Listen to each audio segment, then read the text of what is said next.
l'économie, de l'investissement, des fintech, de la presse, mais aussi de tout ce qui est développement et réflexion.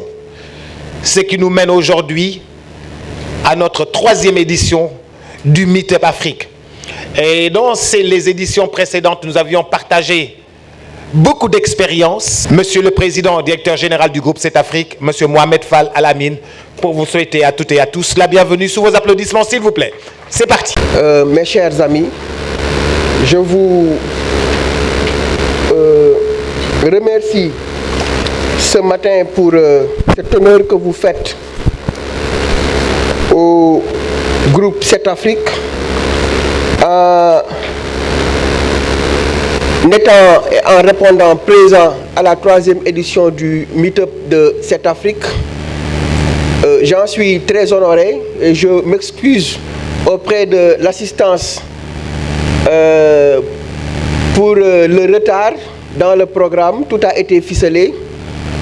Mais le paradoxe dans notre pays, c'est que c'est les autorités qui souvent viennent le plus en retard. Et encore une fois, cette année, nous démarrons avec beaucoup de retard, comme l'année passée, où quand il faisait midi, le programme n'avait pas encore démarré. Et je me souviens du coup de gueule qu'avait fait le président du CS, M. Babacar Ngom. Et ça, c'est le mal de l'Afrique, c'est le mal de notre pays. Il faut qu'on apprenne à être à l'heure. Il faut qu'on apprenne à démarrer à l'heure. Parce que celui qui ne peut pas arriver à l'heure, celui qui ne peut pas être là à l'heure, celui qui ne démarre pas à l'heure, ne peut pas porter l'espoir, ne peut pas porter le développement. Et ce n'est pas possible qu'on puisse encore une fois démarrer cet événement-là exceptionnel à cette heure. Et donc, encore une fois, il faut qu'on essaie de voir comment nous pourrons corriger ces choses-là, puisque la jeunesse est en train de grandir et il est important qu'on essaie de renvoyer à cette jeunesse-là, à cette belle jeunesse, des messages forts et donc des actes également forts, puisque la parole ne porte pas le développement, c'est l'acte qui porte le développement, c'est l'action qui porte le développement. Donc, il était important de revenir sur cela. Et donc, j'espère que les autres panélistes ne vont pas tarder. Excellences, Mesdames et Messieurs les ambassadeurs et représentants diplomatiques, Messieurs les directeurs généraux, Mesdames et Messieurs les chefs d'entreprise, chers collègues de la presse nationale et internationale, chers amis, il y a 2 ans, presque jour pour jour, que nous lancions la première édition du Meetup de CETAFRIC. Aujourd'hui, nous en sommes à la 3e édition, avec la participation de plus de 1000 acteurs économiques, les plus influents de notre pays, issus du secteur public comme du secteur privé.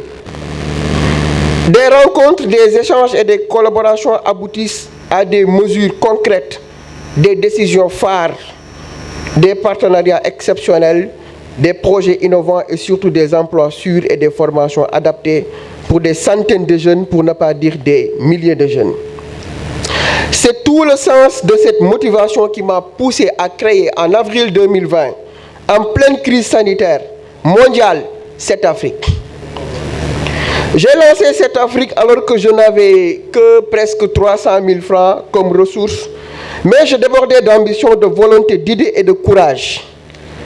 À CETAFRIC aujourd'hui, nous sommes plusieurs personnes, jeunes et femmes et hommes, mus par une seule ambition, celle de jouer notre partition dans la construction de notre cher pays. CETAFRIC, c'est un réseau. CETAFRIC, c'est une agence de communication et d'événementiel. C'est un projet de radio, c'est une télévision économique et culturelle, un magazine, un quotidien et une agence de voyage. C'est un instrument institutionnel qui cherche à poser un débat dans ce pays-là, un débat économique, puisque l'espace public sénégalais est accaparé par le débat politique. Dans ce pays, on ne parle que de politique. Alors que la politique ne porte pas le développement. Les États-Unis n'ont pas plus de 3 partis politiques et c'est la première puissance mondiale. Il est important, si on veut aller en avant, si nous devons atteindre l'émergence, il est important de poser des débats économiques. Et la particularité de cette Afrique, c'est d'avoir fait le choix d'adopter une orientation d'ordre économique et financier, devenant ainsi le premier organe de presse du Sénégal d'orientation exclusivement économique. Notre objectif, c'est d'orienter le débat sur l'économie, la finance et l'entrepreneuriat avec comme message en filigrane une jeunesse qui ose et qui entreprend. Avec le meet-up de cette Afrique, nous avons décidé de doter notre pays, le Sénégal, d'une journée économique exceptionnelle car nous jugeons incohérent et inadmissible que nous ayons les plus grands managers de notre continent et l'un des pays les plus stables du monde et que nous ne puissions pas abriter les plus grands rendez-vous événementiels dédiés à l'économie à l'image de Davos, de Lagos ou de Marrakech. Je crois foncièrement que Dakar doit être l'une des plus réputées distinctions de l'événementiel économique et institutionnel africain. Il en possède tous les atouts et les compétences idoines. J'irai même plus loin. L'événementiel doit figurer parmi les leviers de croissance de l'économie sénégalaise. Au même titre que les télécommunications, le tourisme ou encore l'industrie extractive. Oui, l'événementiel est un des secteurs les plus rentables et porteur de croissance du monde. C'est une véritable industrie à lui seul. Mes chers amis, si nous prenons l'exemple de la France, où nous avons organisé en décembre 2021 le premier salon de l'investissement et du développement de l'immobilier, le CIDI, le secteur de l'événementiel génère plus de 65 milliards d'euros, chiffre d'affaires par an et totalise plus d'un demi-million direct et d'indirect d'emplois. Je vous laisse imaginer le potentiel. L'événementiel, c'est aussi la formation des jeunes à intégrer l'ensemble des métiers qu'ils génèrent. C'est une économie dynamique composée de prestataires, spécialistes de transport, de l'aménagement, de l'accueil, de l'animation, de la communication, etc. Mes chers amis, nous avons tenu à rendre hommage cette année au capitaine d'industrie sénégalais, le président Babacar Ngom du groupe Sedima, fondateur du club des investisseurs sénégalais. Une jeunesse qui n'a pas de repère, une jeunesse qui n'a pas de référence, est une jeunesse qui ne peut pas porter le développement et qui ne peut pas véritablement construire son pays. Et le président Babacar Ngom est l'emblème de notre orgueil national. Il y a 47 ans, il a mis en place le groupe Sedima. Aujourd'hui, ce groupe a presque 5000 employés et fait plus de 50 milliards du moins de chiffre d'affaires. Et donc, c'était pour nous l'occasion de le rendre, mais cet hommage qu'il mérite au regard de tous les efforts qu'il a pu faire pour le Sénégal.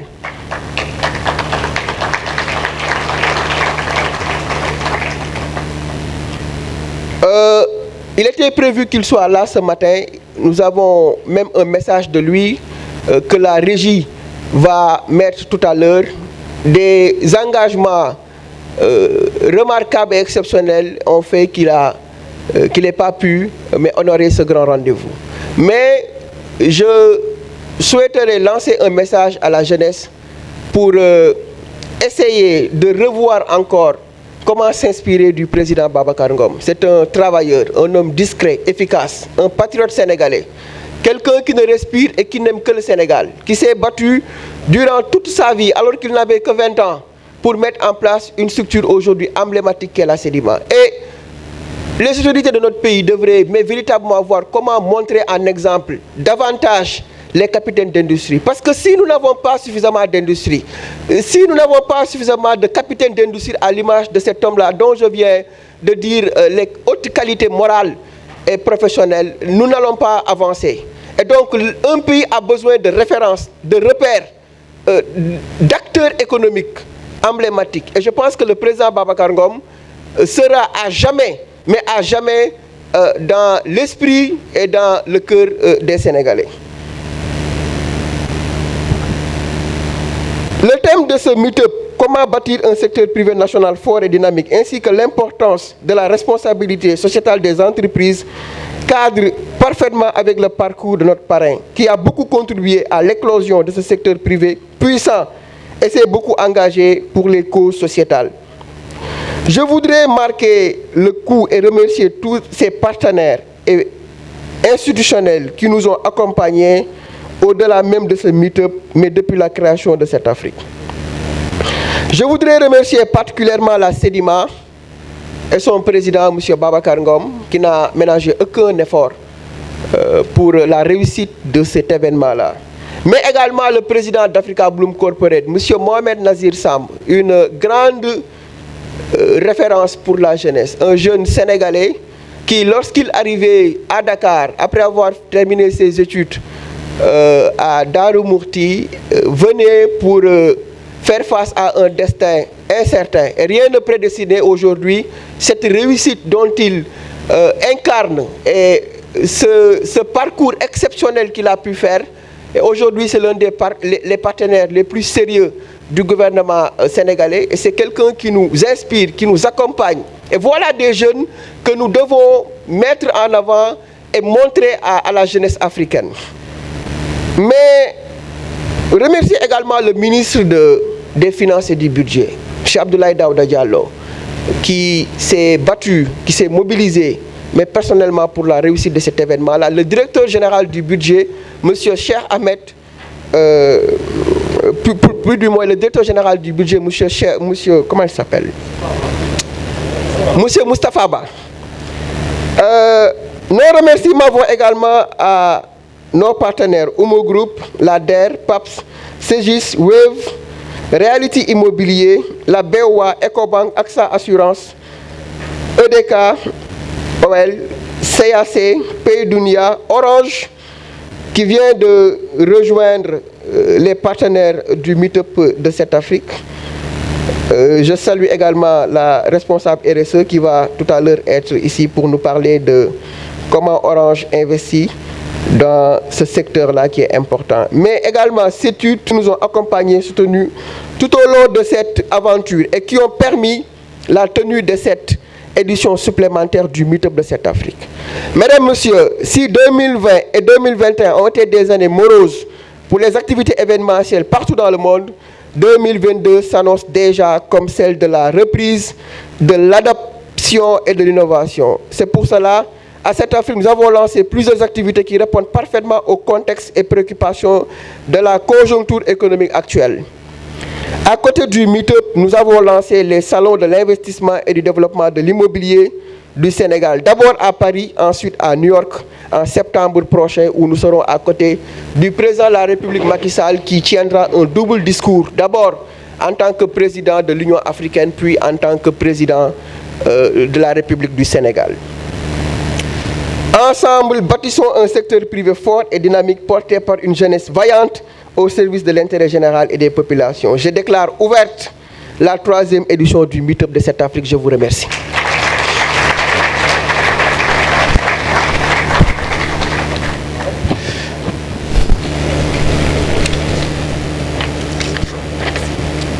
Monsieur le Président de cette Afrique, dont vous avez entendu les bienfaits et le savoir-faire, mais aussi la disponibilité et l'engagement économique